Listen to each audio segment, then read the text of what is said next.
Hi all, you're very welcome along to episode 7 of the 3D Design Bureau podcast. We shoot the breeze on all things surrounding the AEC sector and 3D design, and we are wherever you find your podcast, so on Spotify, on iTunes, and our lovely faces will be on YouTube if you want to watch that version.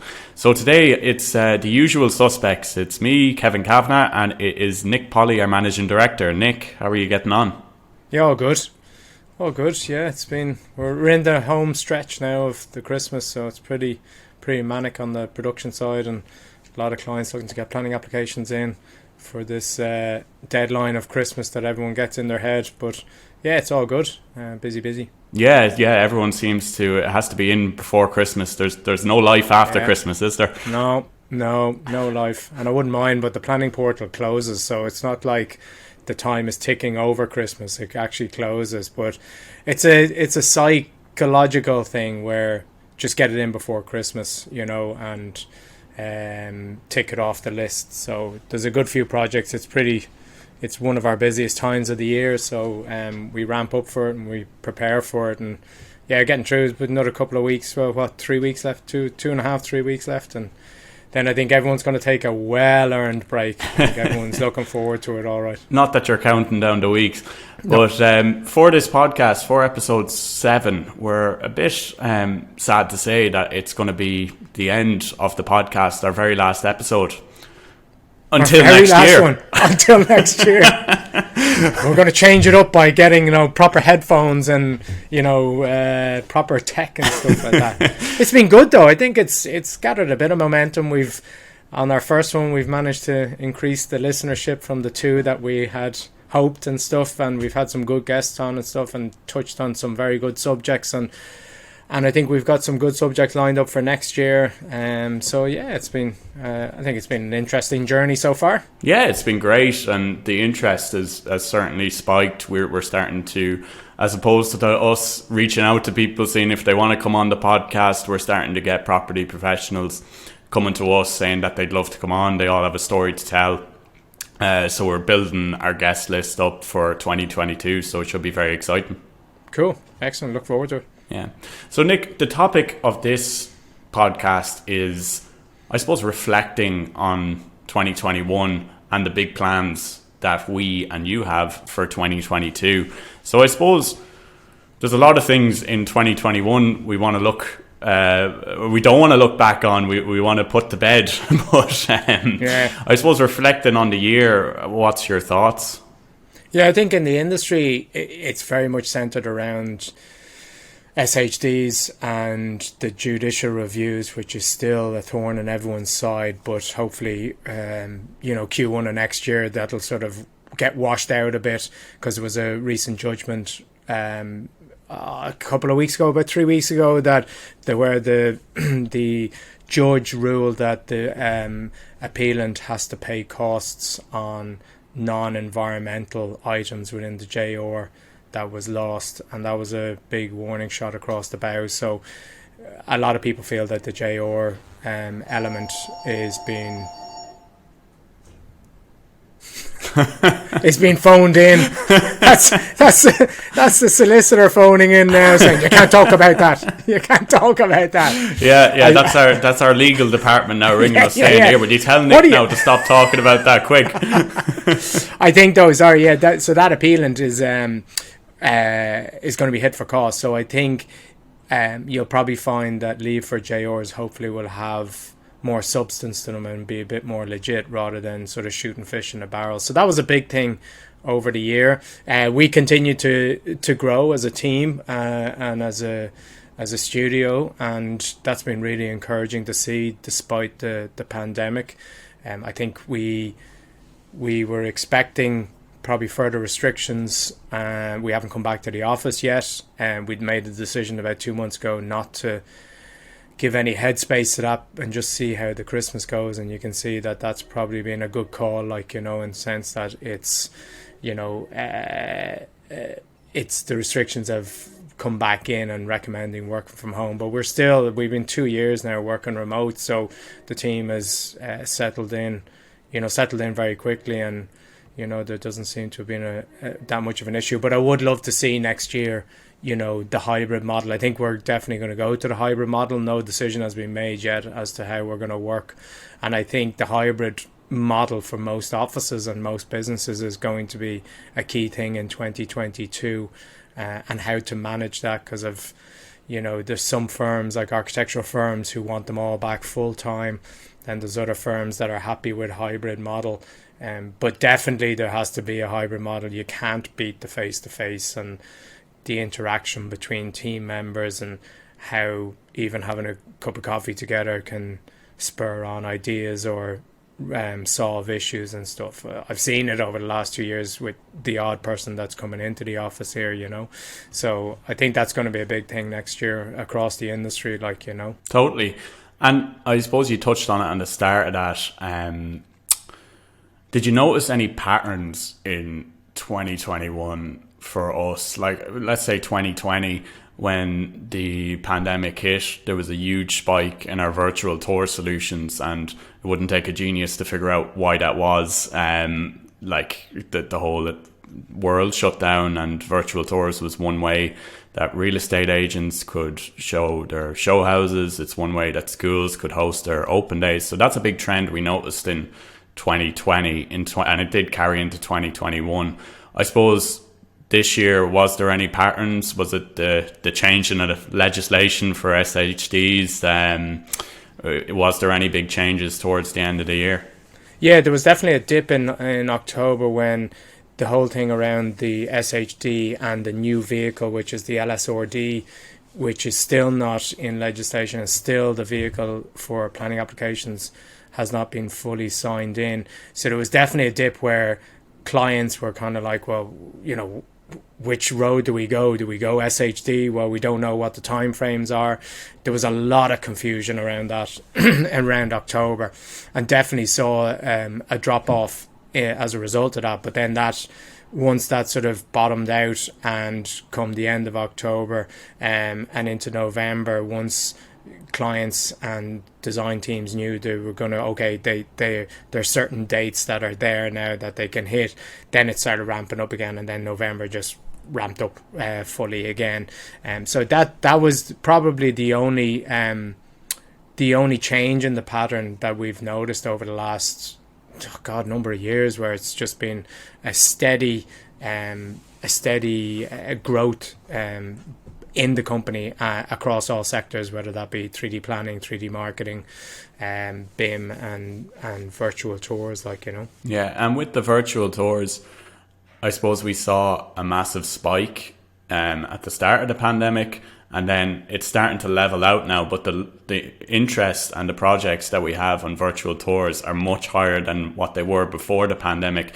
Do you think that's people's perspectives on virtual tours changing, and people happy to do a viewing via a virtual tour and make an informative decision on it, whilst pre-pandemic people would want to do the physical viewings? Do you think that trend is here to stay, or now that things are opening up, touch wood, in the new year, that people will go back to physical viewings?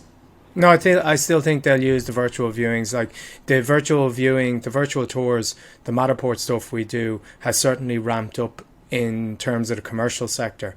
It was huge when the schools were closed, but then the schools opened, so there was no need for it. But I still think I wouldn't say no need for it. There was no interest. The interest waned and dropped off. The need for it, I still think schools should consider it, because I still think it's a very valuable tool, certainly for students or new kids coming into the school and parents. But the commercial sector and office side of stuff has definitely ramped up in the last few months, and I'm not sure whether that's the whole trying to get people back to work. But I do think next year there'll still be a want, a desire, a need for it, because people want to, if anything, it rules out, say for example you're a business and you're looking for a new office, and rather than visiting physically 5 potential offices, if you can virtually visit the 5 of them, rule out 3 of them, you're just saving a huge amount of time. So I think that's where it's going to it's going to stay, and it's going to be around. I do think that you'll still want to do the physical viewing of your shortlist, but I definitely think there's going to always be a place for the virtual tours. Yeah, I think so too. 2022, Nick, it's literally right around the corner. You can see it, you can smell it. I'm not thinking about it. I'm just thinking about Christmas break. Actually, that's the one time a year that I think as professionals, we all just get proper downtime, you know, because the whole industry shuts down. Your email, you don't get any emails. The industry completely shuts down, and it's just... Oh, it's pretty delightful because it's the one time a year I find I really get to take a break from stuff and can switch off, you know. So I'm really looking forward to the 2 weeks off or so. Like, we'll go right up like we always do to the 22nd, 23rd or so, and then but we'll shut down and take a proper break. Going into next year, then pretty much every year just ramps up straight away, you know. We come back at the beginning of January and the production teams are straight in working on projects that have, you know, had started, you know, November, December, and ramp up, and we've got some really exciting stuff on the cards for next year. You know, we're looking at different elements. We're going to be next year, we're going to hopefully within Q1 or at the latest Q2 be BIM Level 2 certified. We're on that road at the moment, and start developing out a lot more projects in BIM, whether that be 3D modeling or BIM for FM, which is going to be a big thing for us as well, where we're tapping into technology now to allow us to manage BIM models for facilities management, and I think that's going to be huge. So we're in the process of doing a number of presentations to key clients for BIM for FM. I think real-time visualization is going to be another thing we're going to... I have an idea in my head. I mentioned it to you, Kev, just about targeting the private individual sector. So I've got an idea in our head that I want to develop that next year, and continue to grow the team as well. So yeah, it's there's, you know, it's all about trying to make sure that we're continually growing, both as a business and also professionally, and that people are continuing to grow within the business as well. Yeah, and on the BIM for FM facilities management, I sat in on a presentation that we gave recently, and it's really interesting, and it's certainly something even as COVID runs rampant, it is going to be even more important. Could you give us a quick overview of BIM for FM and the benefits of it, I suppose? Yeah, it's very much using the digital twin, so the BIM model, to utilize that for facilities management. So it's a rich digital asset that contains a high level of information about all the assets within a development in order to carry out reactive maintenance, preventive maintenance, and predictive maintenance. And the reactive maintenance is very much on the client, on the tenant side. So it has embedded into it a ticketing system, a live ticketing system that allows tenants to raise issues they may have with their apartment or with communal areas. And that's not too dissimilar to other softwares out there that do the same thing. However, the massive thing for the development of BIM for FM that we're going through is the use of the digital twin, that all the assets are tagged, all the assets are have full level of information in them, so for maintenance purposes it's a really powerful tool, and it's cloud based. You can access facilities management companies and technicians going to site can access the platform and pull down O&M manuals while they're on site, because it's all housing the information about the building all in one central cloud location. So that's huge. And another huge thing is off-site remote inspection. So being able to tour the model, see where the asset is, see what might be wrong with it before even attending site to fix it, even tying in the Matterport technology into it. So that's what we're looking at as well as part of the platform.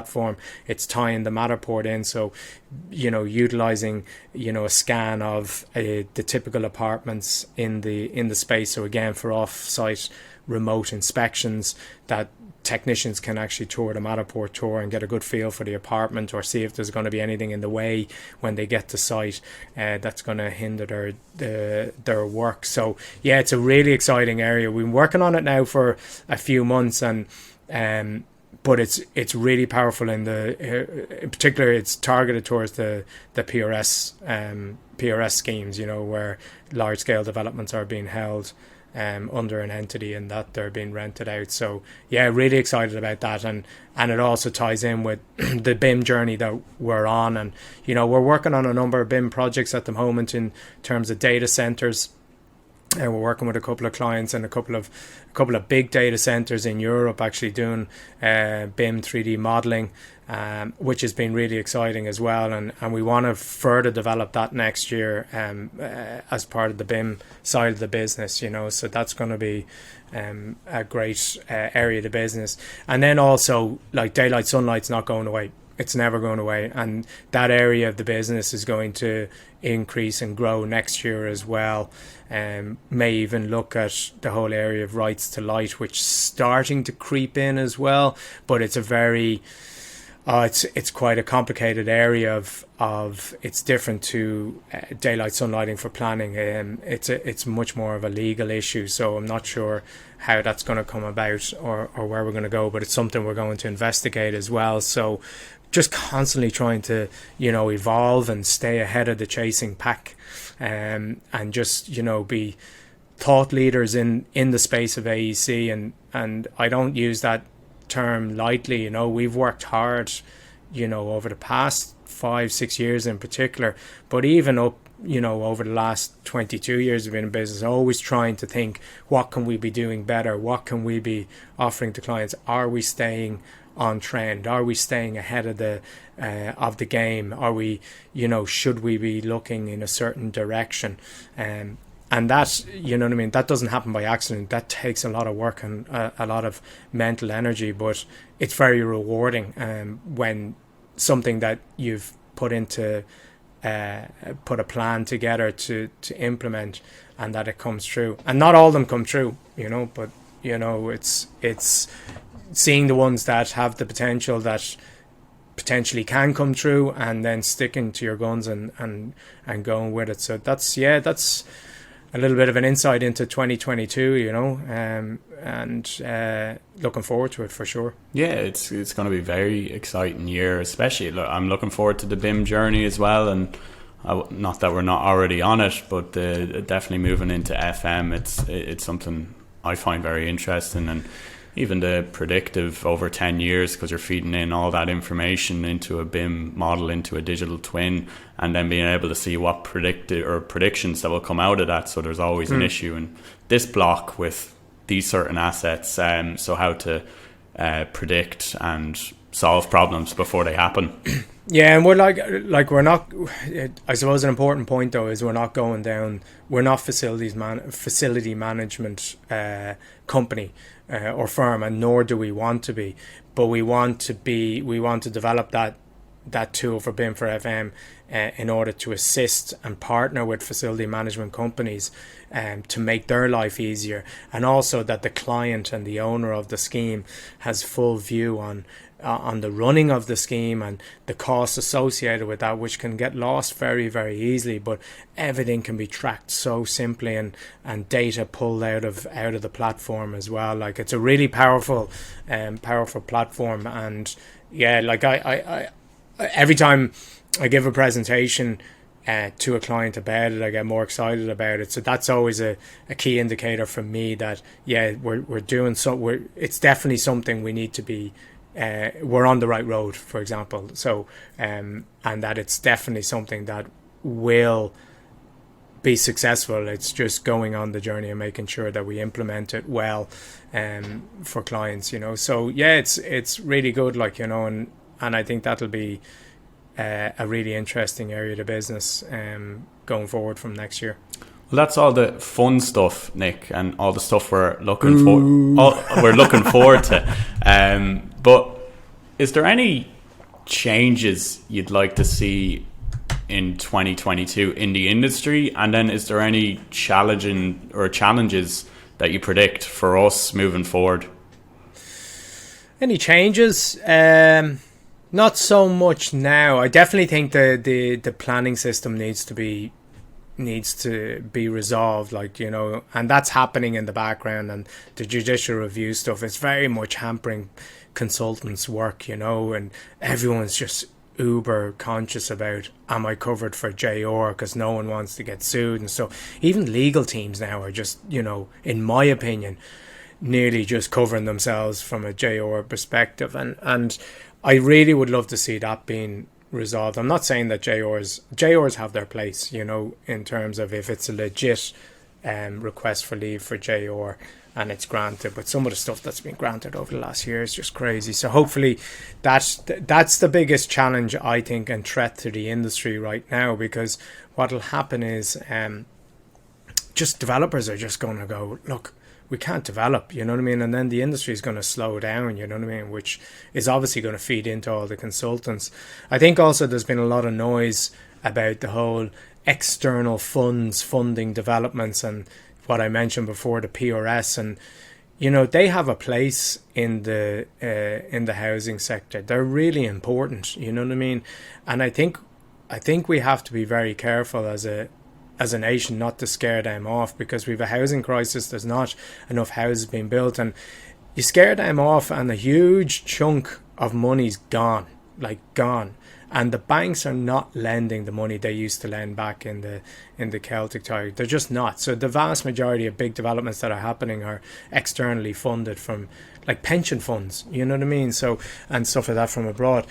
If that disappears, what's going to pay for the development, you know, because the banks ain't going to lend to the developers and stuff. So I think we have to be acutely aware of that, and I think government have to be acutely aware of it. I'm sure they are. I think they are, and they think they know, but there is a lot of noise obviously from the general public about, and they have these funds have a very bad rap, and you know, unjustly so, I think, because people need to realise, you know, schemes don't get built. And people may argue, oh, well, the schemes have been built, but they're being retained. But the rental market is part of the housing crisis solution. We need more properties to rent, you know, so they have to be built to rent them, you know, so there is a place for them. So I think they're the two key things for the next year anyway, like, you know. In terms of ourselves, challenges, I think COVID will continue to hamper or hamstring companies over the next while, you know, with various variants and all that. And, you know, how do you do the return to the office, you know, and how do you do that successfully without having to return and go? Like the number of firms returned when restrictions lifted and offices could come back in Ireland, and they all came back, and 6 weeks later they were all gone again. You know, so you can't have that yo-yo thing because it's too disruptive, you know. So I think for us, I think it's going to be early in the new year, you know, putting a plan and a strategy together. Okay, how are we going to work? All right, we're going to work this way. And I think it's going to be, if it is the hybrid model, it'll be sort of team-based as well, you know, bringing teams in together. And I think that's probably what most companies are doing, and bring them in for a chunk of time together, like say a week at a time. So each team is in 1 week every 3 or 4, whatever amount of teams you have. And I think that's probably going to be probably the challenge for us next year. Like in terms of actual work and production, I don't really see much challenges. I just see opportunities, you know, and where we're going and what we want to do. And it's all about opportunities, you know, and there's challenges in that, but it's sort of seeing the bigger picture. Good stuff. One challenge on a lighter note would definitely be getting rid of these earphones and going for a proper set of headphones. Look. I will say, like, having it up this high like you had it when I sat down is probably not conducive to the old the viewing public. Yeah, I think we need to get a proper 3DB studio, you know, and just go full tilt into the podcast, you know. Yeah, just blow a load of money on a studio just for the, for the podcast. Why not? You know, everyone will want to come and record with us then. But yeah, that's perfect, Nick. That's a great insight into the year just gone, 2021, and what's left of it, and what's coming up next year. All very exciting stuff. So Nick, do you have anything you'd like to add for your sign off of 2021 for the 3D Design Bureau podcast? No, I would like to thank everyone in the team, anyone that's still listening to this point. I should probably put it at the top of the podcast. But look, we have a fantastic team here right across the board, like not just the production team, across the board, because things run smoothly as possible because of stuff that goes on in the background, and then production then is top notch, and we're still on top of our game, and we still strive to be on top of our game. And I think that message is really clear, hopefully is clear in the company, because it's really important, you know what I mean, that quality shines through, and I think everyone's going to really enjoy the time off, you know, because it has been a really busy year, but it's been a good year, you know. It's you know, busy is good, you know, rather than twiddling our thumbs, like, do you know what I mean? It's so we can't complain. Look, I went through 6 years of a recession of, you know, of no work. Trust me, being busy is far better than 6 years of no work. So yeah, it's all good. So thanks to everyone in the team, and thanks to Kev for setting this up and dragging me in on it. I think it's been good, and hopefully it'll further grow next year, you know. And I'd love to hear from anyone listening, you know, topics. It's interesting, some of the topics that we did over the last 6 episodes. I know this is number 7, but over the last 6 episodes, you'd nearly earmark going, oh, that'll really land. But then other ones were there was more interest in other ones than there was in some of the others. So it's really interesting to see what interests people on the podcast. So we'll have to look carefully at that as well, Kev. Yeah, or look less carefully, because the ones we look less carefully, exactly. The ones we think will perform don't perform as highly as we'd expect them to. But we have a great guest list ready to go for the new year, so we'll keep trucking on with the 3D Design Bureau podcast. Excellent. To sign off on it, we release new episodes every second Thursday, and not over the Christmas. We'll be starting back in the new year. It's wherever you find your podcasts, so on Spotify, iTunes, and YouTube. And if you want to get in touch with us, drop us a line on any social media platform at 3D Design Bureau. So that's it for the year, Nick. We're done. Do you know what you're like at the end when you're given that information? Go on. You're like those ads on the on the radio. Those financial ads. So what you're saying is, you know, the disclaimer at the end, which is said, if you read that really fast now, it's exactly like that. So what you're saying is, I'm coming across very natural, is it? RTE, watch out. Oh, RTE, yeah. Or BBC, the amount Netflix, whatever. The amount of requests for me to come into RTE at this stage is just ridiculous. I can't bat them away quick enough. Well, look, I'm going to go, because look at this. Check this out, what Sam's wife made and Sam brought in today. Look, Sam, our sales and business development manager. Look at that. All homemade. Oh, Jenny Mac. I think I'm going to have to run up to the office now and grab some of them. No. We need to send Sam down to get the coffee. And on that cheerful, delicious note, enjoy the Christmas. We shall leave it there. Thanks very much for listening, Take it easy, guys. Cheers. See you now. Bye.